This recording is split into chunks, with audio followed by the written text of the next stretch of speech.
Today we're checking out the DM3 digital mixer from Yamaha. This is an insanely compact and portable digital mixer that has a lot of great features packed into it. First of all, it has a touch screen so you can make adjustments to any of the parameters, gain, EQ, compression, effects, and so on. It also has a simple touch and turn knob that you can use to make adjustments, or you can also control all of this with an app as well. It does have the motorized faders to show the current position of the faders that you're using when you switch between menus, and you also have these 6 user-defined keys for making your life easier to do certain things with just one button press. You have a couple of USB ports, and these double as audio inputs and outputs. There are 2 models of this mixer. One of them has Dante and the other one doesn't, which is pretty impressive that there's a mixer this compact and portable that has Dante. There's a lot of smart features like a single knob compression. You even can control this with MIDI, and any musician can actually connect to this and they can control, for example, their in-ear monitor mix just from an app. I did use this recently at a show with my band, and I'm going to share my experience with you. Spoiler alert, it worked great. It is actually very easy to set up, and it worked great all night. But in this video, I'm going to go over a lot of detail. I'm not going to go over every single thing that this mixer is capable of doing, but I'm going to go over a good 90-ish% of it so that you can see what this mixer is capable of, so you can make the decision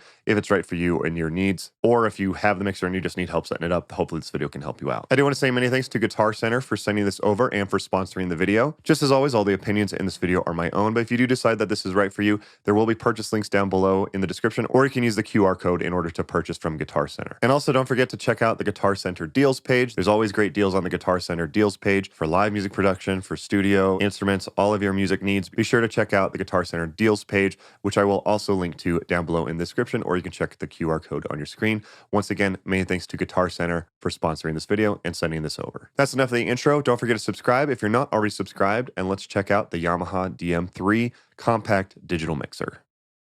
So first of all, let's do a quick overview of the inputs and outputs that you have. So you have 16 inputs. Inputs 1 through 12 are just XLR, but 13 through 16 are the combo jacks of either XLR or quarter inch. Keep in mind, Guitar Center does sell these adapters or direct boxes if you do need to get quarter inch into XLR inputs. And you also have 8 XLR outputs. Outputs 7 and 8 are your main left and right outputs. And then the other 6 can be used for in-ear monitors or wedges or any other aux ends, which I will show you how to set up here in a minute. This is the model that does have Dante. So if you do use Dante, you do have a primary and a secondary port here. You also do have this RJ45 port for connecting an Ethernet cable to connect to a router so that you can control this with an app. I will also show you that. And there is also this USB to host port here. You can use this to either send audio in via USB, or you can also send audio out via USB. So it's inputs or outputs. Again, I will show you how to configure all of this during this video. There are a couple more here on the top, but first I do just want to show you that the DC input is a 4-pin connector similar to an XLR. It's not XLR, but it's very nice that it locks in place so it doesn't accidentally get unplugged. And while this is booting up, there is also this USB-A slot here. This can be used to either play back songs or tracks from a USB drive, or you also can record a stereo recording to a thumb drive as well. I will show you how to do both of those. And then also you do have a headphone port here at the top. So let's get this set up. All right, so first of all, just a quick overview of navigating. You have your fader bank options right here, so you can see inputs 1 through 8, and then 9 through 16. You also have effects and monitors, outputs, and then 2 custom ones that you can assign. For right now, I'm going to focus on the inputs. And you can see if I make adjustments to inputs 1, 2, and 3, and then switch over to 9 through 16, the motorized faders will move based on where I've set them. You can select the channel that you want to work on either on the touch screen by either touching one of the channels, or you can also hit select on the mixer itself. So if I want to edit channel 6, I can click here, and now I'm making edits to channel 6, or I can use the touch screen. And if I wanted to mute any of the channels, I can also disable them here. So if they don't say on, that means all those channels are muted. The same thing is on the master fader. I can also mute the master fader if I wanted. One thing to always keep in mind, there is a home button right here. So if we go into some other random menu in here, and if you want to get out of it, you can always push home to get back to the main screen. And also, you can also push that button up here on the touch screen in order to get back home. All right, so let's start setting up these channels. I'm actually going to edit channel 1 first. So I'm going to select that one. I personally like to name everything. So the way that you do that is you actually go to the touch screen here, and you'll see this little icon right here. You'll see this multiple times. You can see that here. You can see that on the EQ. So anytime you see that, that means it's going to bring up another menu. So I'm going to click that. When I'm on this screen, I'm going to click the pencil icon. And I'm going to give the channel a name, an icon, and a color. It's actually really nice. They actually give you all sorts of different icons in here. So this one is going to be a wireless, and actually gives you names. You can actually give it a name. So if it's a vocal channel, it'll name it vocal channel or MC and stuff like that. Or you can name it yourself. So I'm going to go up here and I'm going to call this Tony Vocals, because I'm actually going to set this up for my band 90% 90s. And also, just for organization, I do like to color code things, but anything that Tony uses is going to be blue. So now you can see it says Tony Vocals. I'm going to go to the next channel, click the pencil to edit, select an icon. So this one is actually going to be my vocals, and all of my equipment I'm going to color red. So I'm going to do that for all 16 channels. It's actually just personally how I like to be organized first. And I went ahead and did this before this video. I don't want you guys to have to watch me name every single channel. And this is a good time to show you that there are different scenes that you can save up here. If you go up here to the upper left, they actually give you quite a few different scenes in here. So if you're setting this up for a jazz combo, you can click jazz combo and then hit recall. And now it's recalled for a jazz combo. 2 vocals, trumpet, tenor sax, so on and so forth. This is a good preset to get you started for a jazz combo. Or if you're doing a rock band, you can recall that one. And now you have 3 vocals, acoustic guitar, keys, drums, and so on and so forth. You also can save scenes, which I've already done ahead of time. So I'm going to go ahead and recall that. And now you can see that I have all of my channels that I personally use with my band 90% 90s. This is our actual setup that we used. They didn't have a kazoo icon in this one, maybe in the next firmware update. So we're going with the saxophone. But this is a good time to let you know that if you can store a ton of different scenes in here for different bands and different arrangements. So I'm going to get home. And now you can see that all of my channels are named with the proper icons on all 16 channels. So let's start setting these up. Let's go to Tony's vocal channel. We're going to understand all of this by the end of the video. The first thing you want to do is set your gain properly. In order to get to the gain, you want to click here. And this is going to adjust the gain. Now you have 2 different ways that you can do this. You can actually use this turn knob and you can see that it's adjusting the gain right there. You can also tap to get into it. And you can also just bring up the gain with your hand as well. So I've plugged into input 1 on the back with a microphone, and I'm going to just start talking to it. I'm going to talk into both mics at the same time. Check, check, 1, 2, hey, hey. You can see that it is very quiet. So I'm going to start bringing that up. And it's actually really nice that they actually give you an indication. So you can see either on the side, or you can see with this graph here in the middle, when it's on that green spot, that's usually a good spot. I'm going to do like a vocal check. Check, 1, 2. So that's obviously too loud. If you see the red, you don't want that. So I'm going to bring this down. I'm going to set it about here. So now my gain is set properly on this channel. On this screen right here, you can click this edit button, and this is where you can edit the patching. So if this channel is actually coming in via Dante, you can choose that. Or if it's coming in via USB, you can do that. Or if you want fader 1 to be one of the other inputs on the back, like if I wanted it to be input 15, for example, I could do that, but I'm not going to do that. So I'm going to exit out of that. You can flip the polarity here if you need to. And you also can turn on phantom power. One thing to keep in mind, it does just turn on phantom power when you press it. I do wish there was a hold feature where you could hold it in order to turn it on. This mic's going to be fine, but some gear can be damaged if you send 48 volts of phantom power to it. Just keep that in mind. There is a way to turn that off under your settings. You can disable 48 volts active, and now it is no longer active. I do wish that there was like a hold in order to turn on phantom power so you don't accidentally damage your gear. There is also this digital gain right here. You should only need that for USB or Dante inputs, but it is there if you need to make adjustments. But now my gain is set properly on this channel right here. So now I actually want to set up another input. I actually have just the phone playing some music, and that's actually going to go into 15 and 16 here on the back. So if I want to change this, I'm going to click here to go to edit channel 15. It says my talkback, but for the sake of this video, let's just leave it where it is. And I'm going to adjust the gain.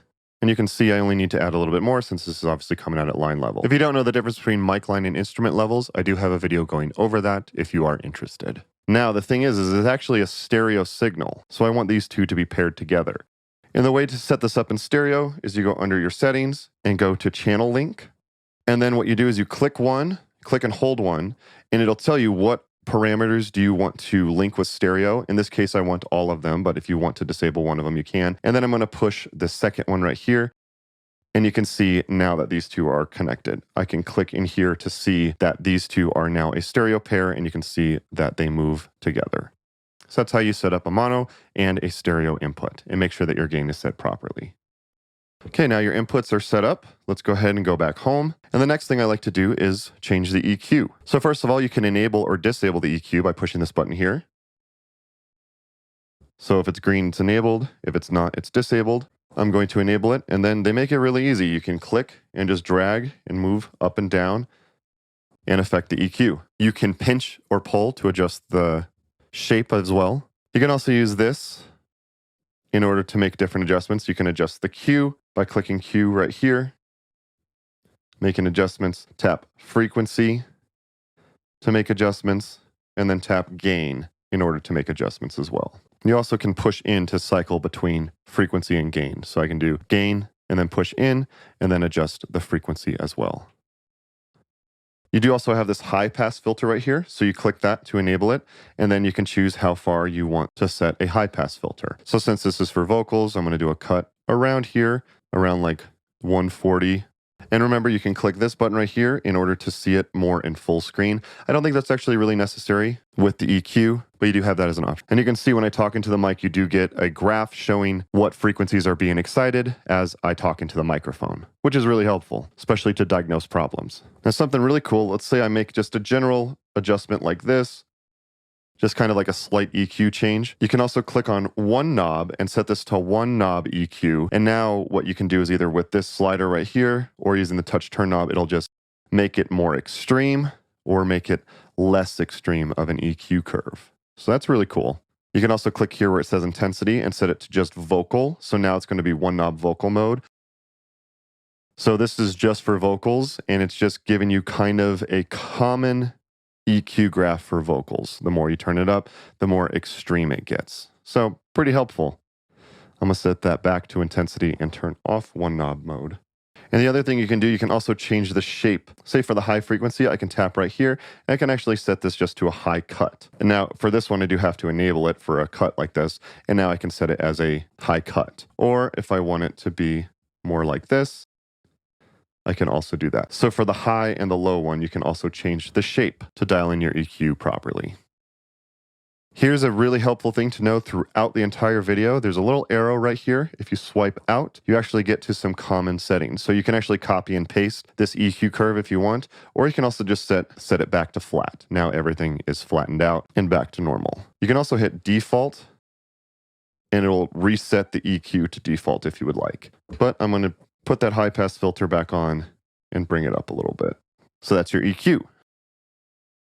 Next thing I like to do is Dynamics 1 and Dynamics 2. So again, if you want to enable it, you click it right here. And if you want to go into more editing, you click right here.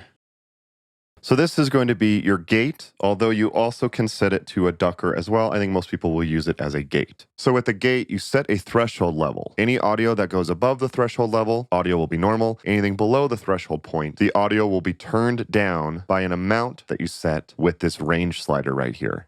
This meter right here will show you how much the signal is being reduced. So when I'm whispering, nothing is going out. But when I talk louder, you can see that the gate opens up and I'm able to talk into the microphone. What threshold does the audio have to pass through in order to disable the gate? And then how much do you want to cut? If you only want to cut audio by 10 decibels, you could set it this way. Now the audio will cut by 10 decibels. Now when the audio is below this, it will only cut by 10 decibels, as you can see right here. If I bring the range to negative infinity, it will be off completely. You also can change your attack, hold, and decay based on your preference of how the gate sounds. Definitely very helpful. You can also set it to either pre-EQ or post-EQ, or you can set it to trigger based on another channel if you would like, which is definitely more advanced. I'm just going to leave this on post-EQ. So there is also being able to set it to ducking. I'm actually going to go over here and I'm going to select channel 15 for this because this is the audio that I'm playing. So you can actually set this to duck. And I'm going to say from another channel, and I'm going to say channel 1. So channel 1 is my vocal channel. Channel 15 is Huey Lewis in the News right now, just on playback. Now you can say, so you can say when it passes through this threshold, then it's going to duck by about 22 decibels. Once the audio from this microphone passes through this threshold.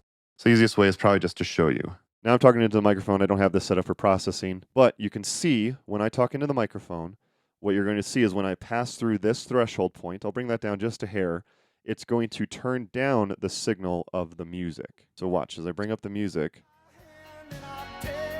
when I start talking, you can see that the music dies down, and it brings it down by 60 decibels, which is pretty extreme. Let's set this to something a little more reasonable, like 30. So as soon as I start talking, the music drops a lot lower, and then when I stop talking, the music is going to come back in, and you're going to see how fast it comes back in based on this.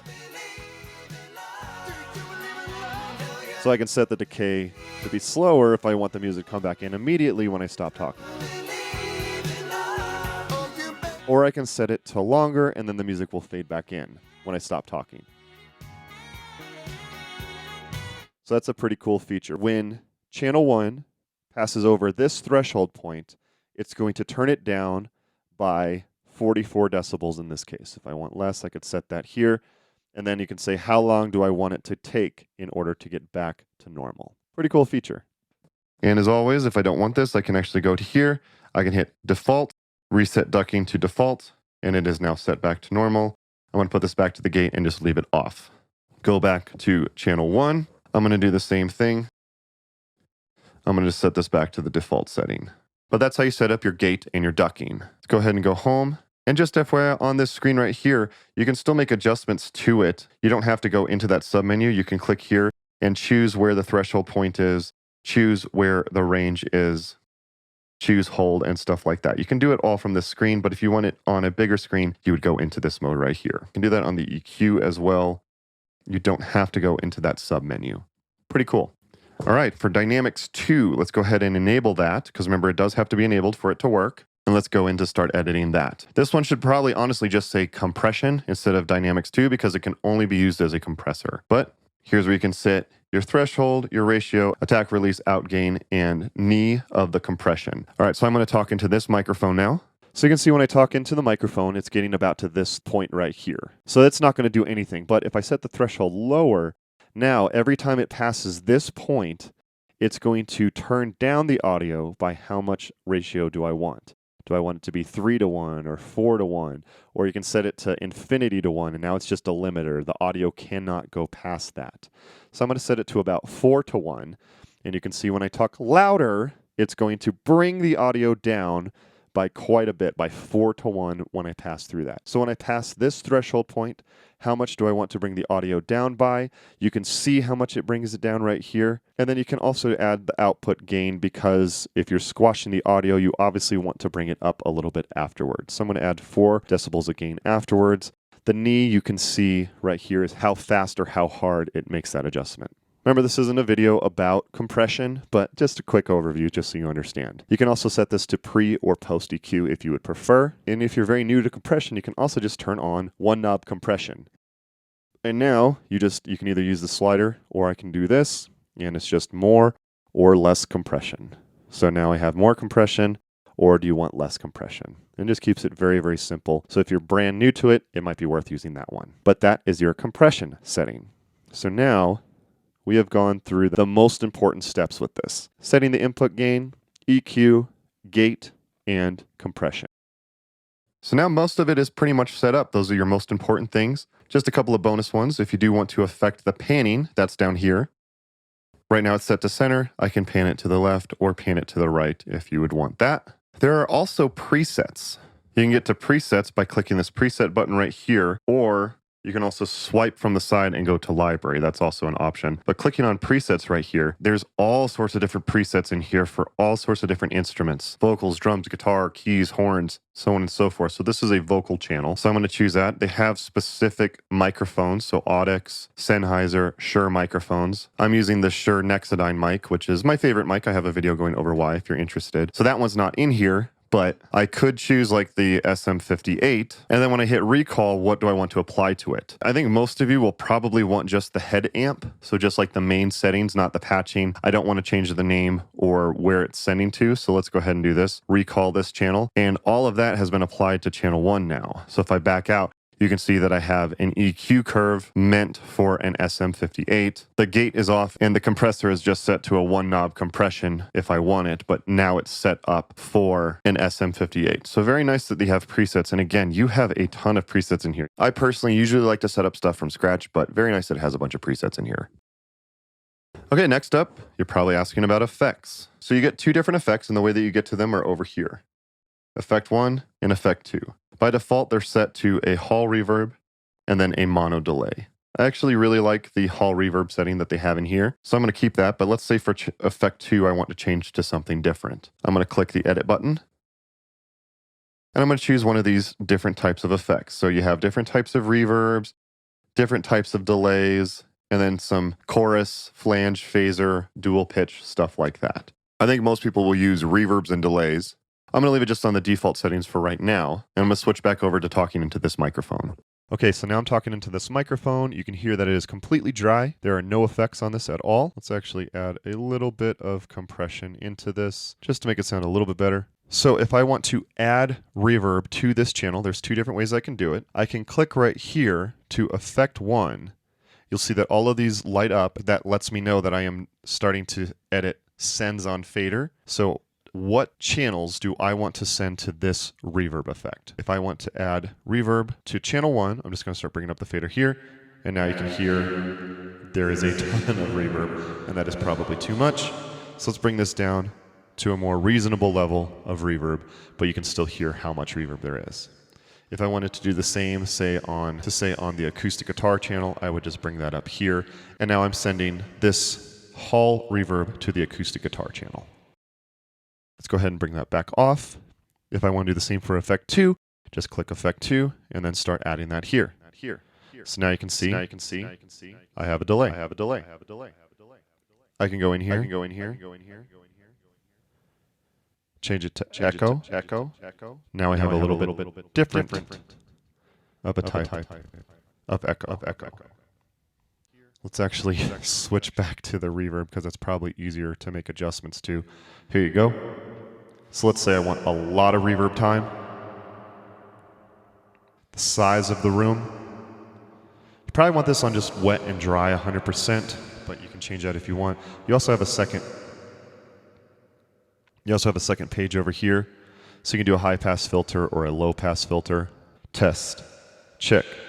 Now you can hear I don't have any of that low, which can give you some kind of mud.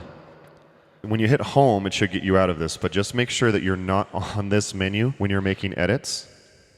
So it's kind of nice that they give you this screen to let you know, hey, you are on sends on fader when all of these are lit up. Either hit exit or hit home to get back to the home screen. Just something I wanted to show you. You do have a tap tempo right here by default. So let's set this back to just a mono delay. I'm going to set that here.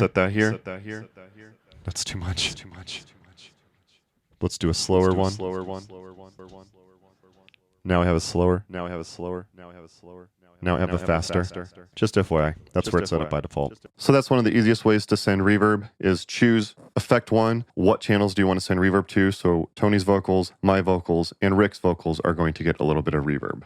On Effect 2, which I now have set to a plate reverb, I'm going to send that to the snare channel as well as the kazoo, because you need it. You can't play Careless Whisper on the kazoo without a little bit of reverb, and then a little bit on the acoustic guitar. So that's the way that I personally like to do it, is using the sends on fades. However, on each channel, you can also do it. So let's say, for example, I want to go to my vocal channel, and then I can also choose how much of the effects I want right here. So I can click Effect 1 and start choosing how much I want.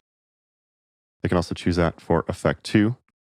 And something else that's really nice that I like that they do here is that you can also just tap and it'll bring this up, so you can bring up how much you're hearing, but you can also make adjustments to it if you're like, oh, this is sounding weird. You don't have to go back out and then go to here and then go back and then do a bunch of menu diving. You can actually just click here again. You can make adjustments to how much you want to hear on this channel, but you can make adjustments to the effects, which is very nice. All right, going back to the microphone connected to the mixer. On channel 1, you do have your effects monitor button right here. So when you click that, this is where you're going to see your effect sends and then your effect returns. So right now I'm going into Effect 1. If I disable that right here, you can see now it's completely dry because it's not going to send into that effect bus anymore. Also on the return, I can also mute that, and now it's not returning back to my vocal channel. If you just think everything has too much reverb, you can also turn it down here. So this will turn down the reverb on every single channel that has reverb on the sends. You could also do that on the return as well for these channels. Or if you need to mute just all the effects across the board, this is where you would do that as well. For the most part, I personally like to have these at 0 and then just make adjustments on each individual channel. However, if you do need to turn down all of the reverb everywhere, this would be the way that you would do that. But this is the other thing, is so I can also select these channels. So you can't really do much on the send channels. However, on the returns, you can also sculpt this a little bit more as well. So let's say I really want to scoop out a lot of that low end with that reverb. I can make adjustments here. So I'm gonna put that back to the default, but I can set up a gate or some compression on it. I can do all sorts of things on the returns as well if you want to sculpt it a little bit more. So that is pretty much everything on the inputs on all of the channels. You know, it has set up gain, EQ, compression, naming it, setting up presets, choosing effects and stuff like that. Pretty much everything in here you know how to use now. There's a few things I didn't go over. There is a delay setting right here. If you double tap here, you can choose how much of a delay you want on a specific channel. So I can say by how many meters, and you can see it moves based on sample, frame, feet, or milliseconds as well.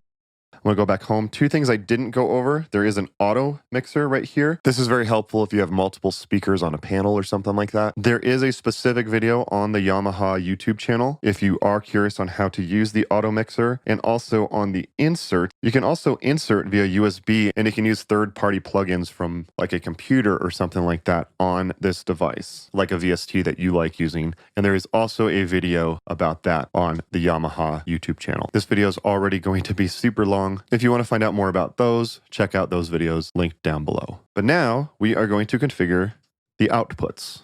So for this video, I'm going to be using all 6 outputs. I'm personally going to be setting these up. 5 of the channels will be used for in-ear monitors, and then 1 is going to be used as an aux send for a subwoofer. So out of the mix outputs on the back, outputs 7 and 8 are for your main left and right outputs. 1 of the outputs is going to be for a subwoofer, and then the other 5 are going to be used for in-ear monitors. But you can also use these for just monitor wedges or however else you want to use an aux send. That's just personally how I'm going to be setting this up. So to get to your outputs, you do want to go to the output setting. They should be all at unity by default, but just check to make sure that they are. That's a common problem, is that someone will be making changes to their in-ear monitor mix and they're like, why can't I hear myself? It's because their master fader is down. But let's do the steps that we went over at the beginning. So I'm going to choose mix 1 or mix 2. I'm going to select mix 1. I'm going to go to edit.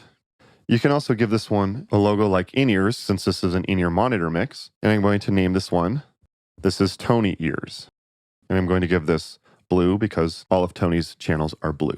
So now that one is set up. This second one, I'm actually going to click here, and this is actually going to be a subwoofer. And I can also just name it subwoofer, which is very nice that it has that as an option. So let's go to this next one. Now these next 2, I want to have stereo in-ears for my drummer and then stereo in-ears for me. My singer Tony doesn't mind if he's in mono, but my drummer and I like to have stereo when we can. So in order to set that up, you go to your settings, you're going to go to bus setup, and then you choose how you want these to work. So in my case, mix 3 and 4 and 5 and 6, I want those to be in stereo. So now they are set up for stereo.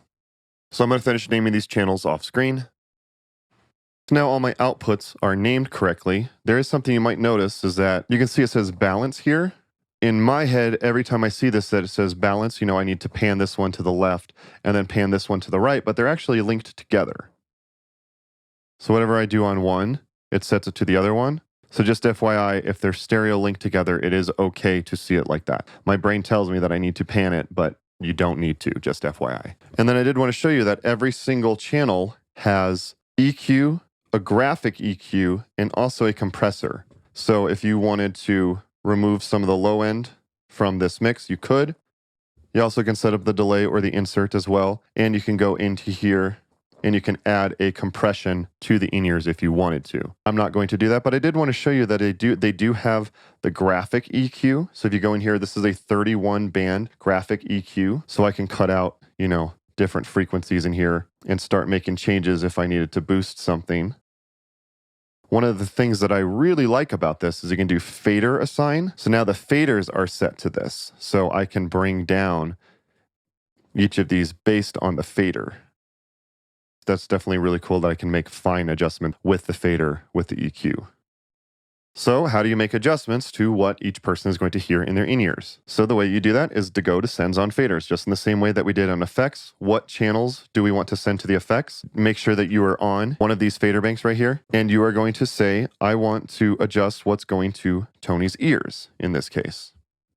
So I've clicked Tony's ears, all of them get lit up, and it shows me down here that I am affecting Tony's ears, which is very nice. And now you can make adjustments to what Tony hears. So he's going to want to hear a lot of his vocals, not much of mine, a little bit more of his guitars, little kick, little snare, a little bit of the sample pad, go over to the next one, a little bit of kazoo, a lot of acoustic guitar, a lot of bass, little track, a lot of click, some cues, and so on and so forth. So this is going to be Tony's in-ear mix. My in-ears, I'm going to click this, and I'm going to make adjustments to my in-ear mix, or my wedge mix. So I'm a terrible singer, so I have to turn my vocals up a lot. And then I usually have everything pretty even across the board. Besides, I get a little bit more of myself, and then a decent amount of click and cues.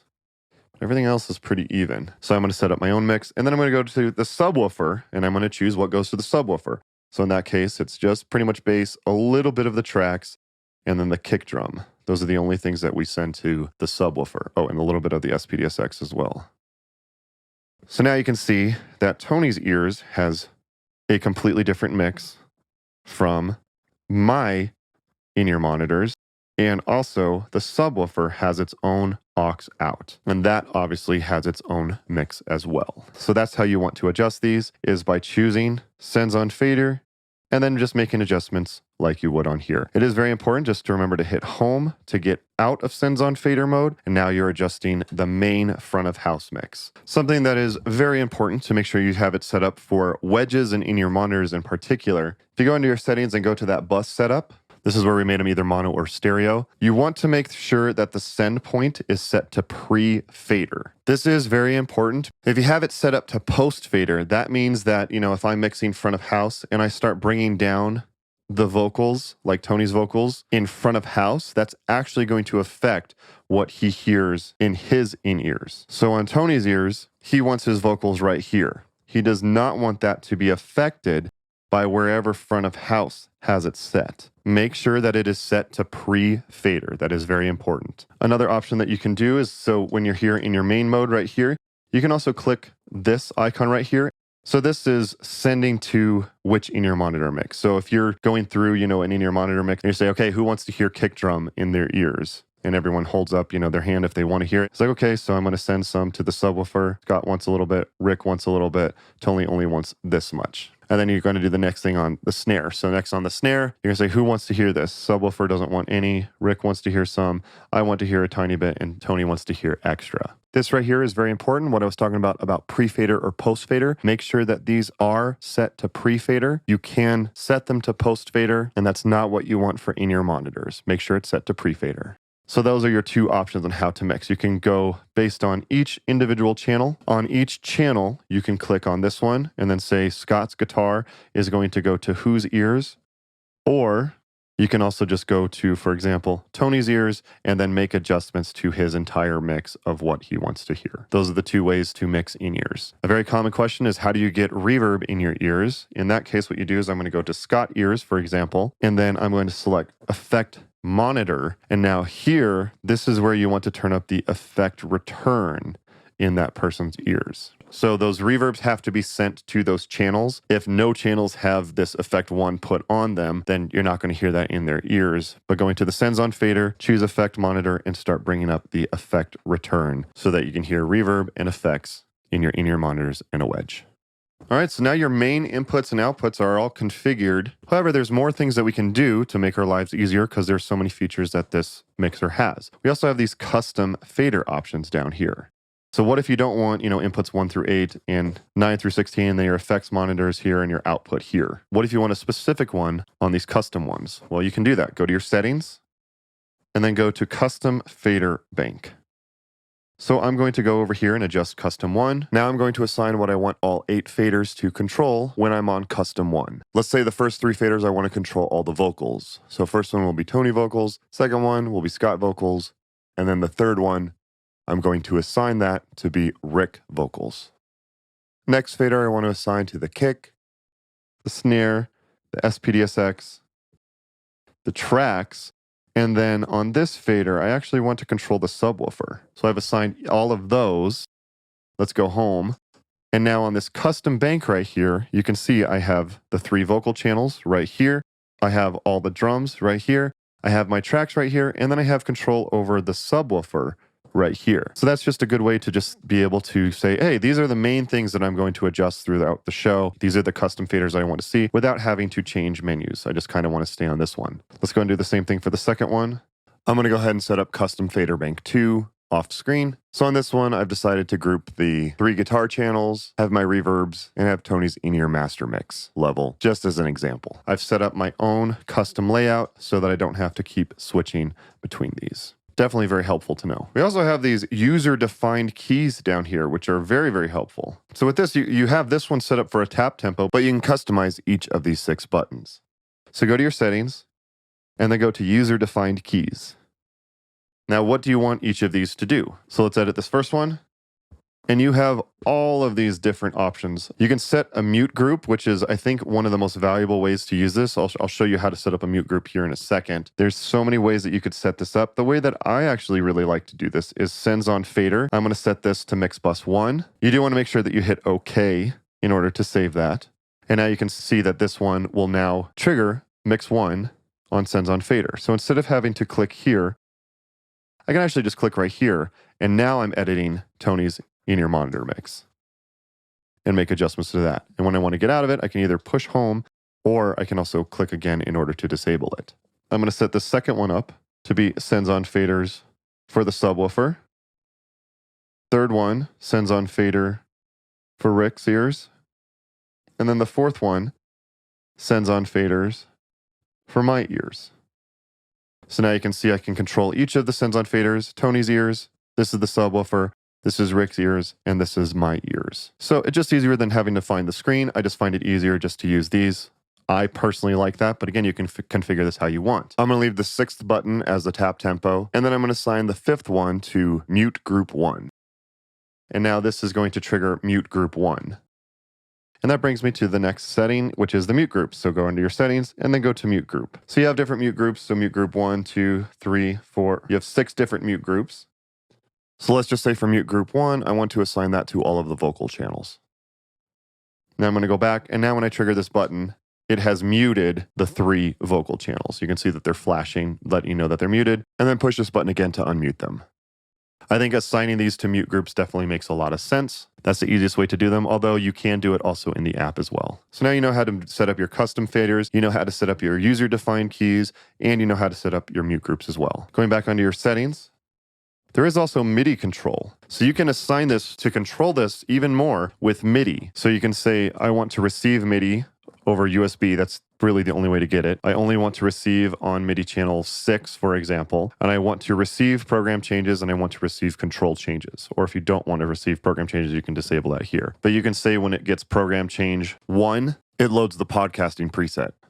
Or you can also change it though. So I can say when I get program change 51, I want to load bank B, I want to load my 90s presets. You can also go to control changes and you can select, so it's set up by default, it'll select, the faders of each of the channels. So if I wanted to control the fader of channel 10, that would be on CC 10. But I can also go down here and assign some of my own. MIDI control change 17. I can have that turn a channel on or off. I can have that turn on and off the outputs for my effects one or something like that. If you don't know much about MIDI, I do have a video going over that if you are interested, but very cool that you can assign this to be controlled with MIDI.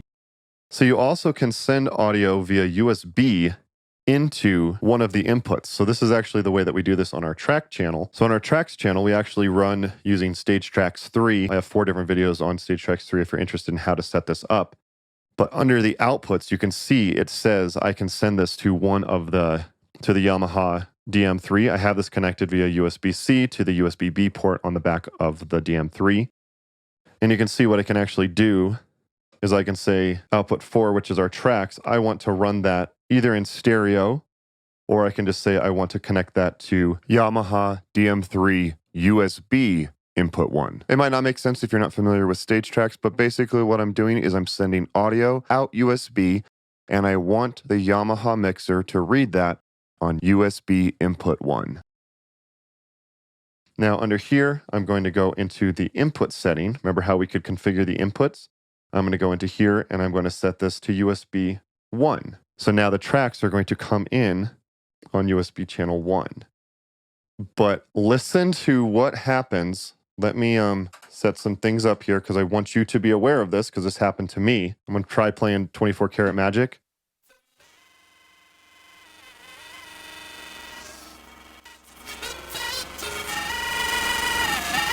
Why does that sound like such crap? So I exported at 44.1 sample rate, and I need to actually go into here to my settings, go to word clock, and I actually only have the options of 96 kilohertz or 48 kilohertz. So if I set this to 48 kilohertz, Stage Tracks does actually automatically resample audio files to match either 44.1 or 48 kilohertz during playback.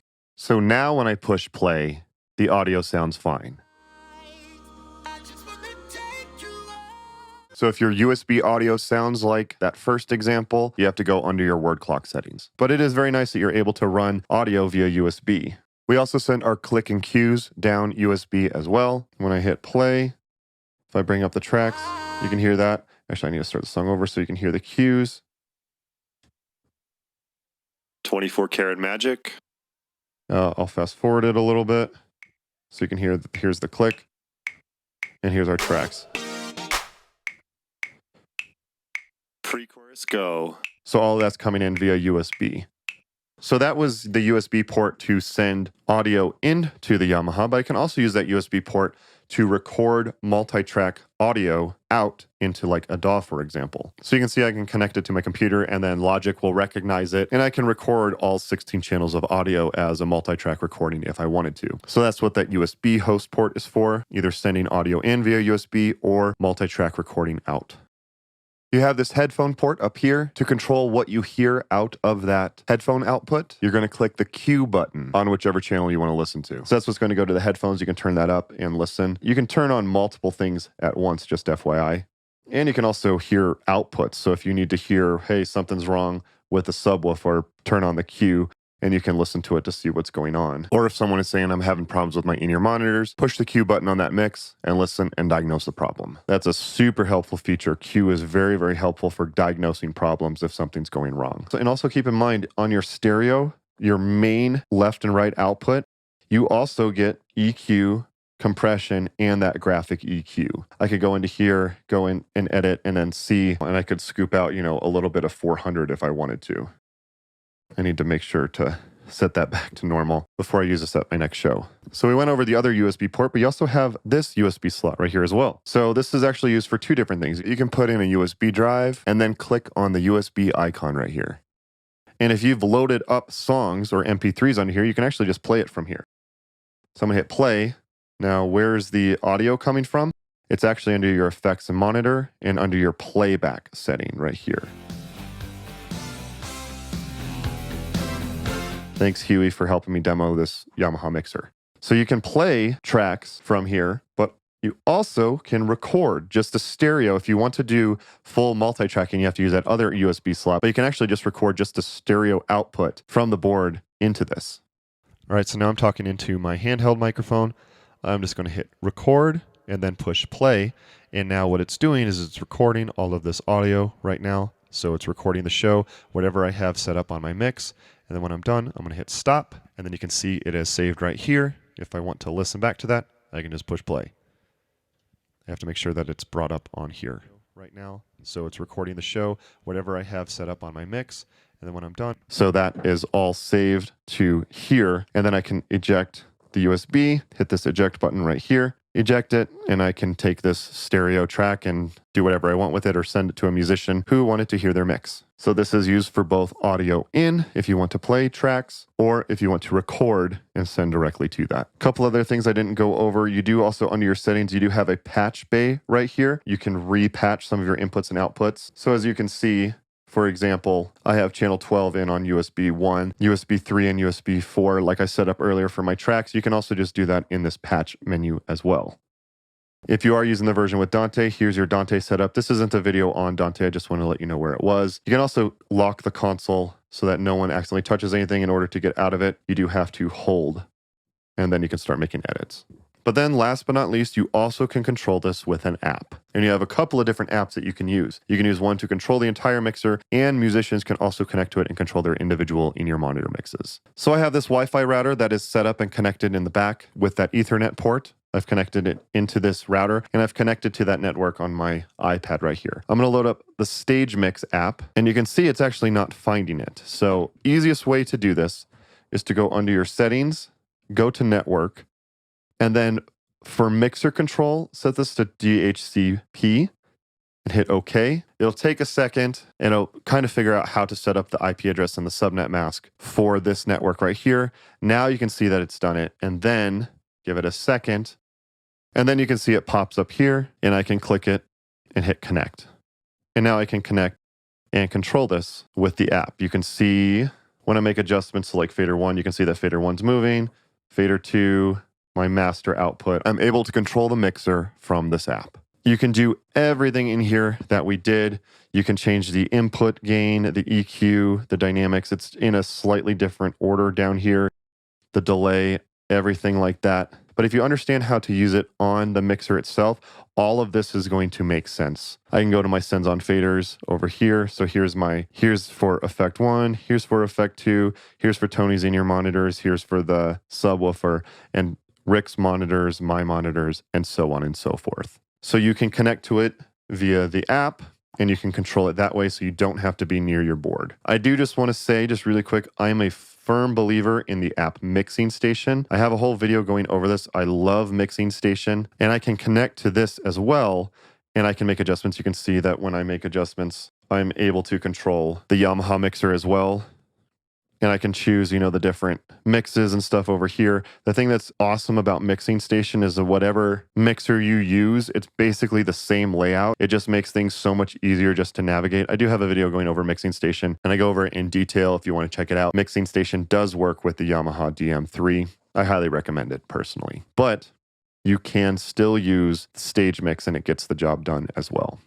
And then last but not least, for the musicians to hear themselves, there is the Monitor Mix app. And you can have this just on your phone. Just make sure that you are connected to that Wi-Fi router network. You have to be connected to that network. I guarantee one of your band members will never remember that. But once you're on that network, you can click it and hit connect. It's going to ask you to choose which mix you want to listen to. So I'm Scott, so I'm going to choose that, hit select. And now you can see that I can make adjustments to my own in-ear mix. So I'm turning up and down my vocals, turning up and down my guitar, swiping over, and I can make adjustments to how much I want to hear of everything.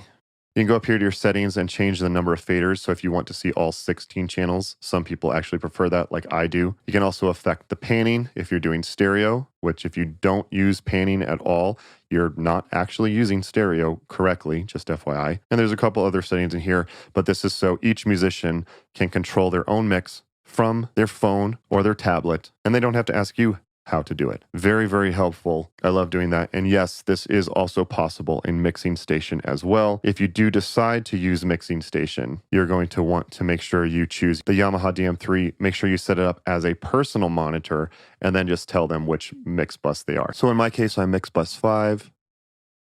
And you can see now I can adjust my in-ear monitor mix. Very powerful. There's so many things that this can do, and hopefully this has given you enough information that you understand the power of the Yamaha DM3.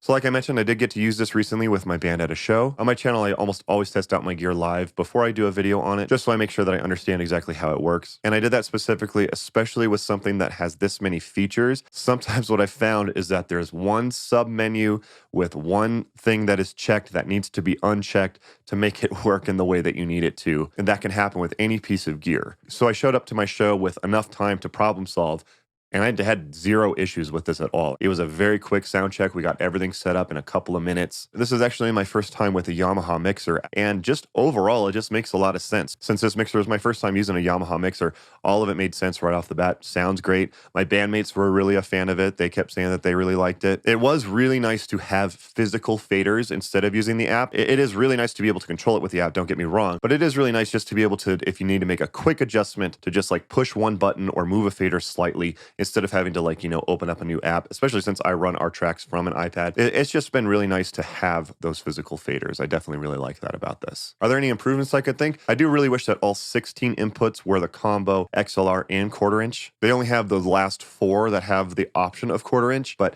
it's not the end of the world. Guitar Center also sells these adapters that can be used in order to convert it quickly to quarter inch input, or you also can have a direct box if you need that. A link to Guitar Center links down below if you need some of those. I do really wish it had that hold for 48 volts of phantom power feature, just to protect your gear, to make sure that something doesn't accidentally receive 48 volts if it's not supposed to. The only way to get like a stage box connected to it, you'll either have to have like a stage box or a stage snake or something like that, or get the one with Dante. Just keep that in mind. There's no way to really expand on the inputs and outputs on this, but that is something to keep in mind, is that this is a compact mixer. This is an issue that I've seen with myself and with people who are looking for gear. They want everything to be super compact, but to have every single feature in it. This one is specifically meant to be compact and have a ton of great features in it. Just something to keep in mind, you are limited to those inputs and outputs. You need more than that. They always have, the DM7 and stuff like that. Yamaha has other mixers. This one is meant to be compact, so just make sure you know that that's right for you and your needs. It definitely worked great for me and my band and my setup. I have a couple other gigs that I'm going to be using this at, and I'm also going to lend it to one of my musician friends who needs to borrow a mixer for a show that I can't be at. So who is this for? Bands. If you like having the option for an in-ear monitor rack to have the physical faders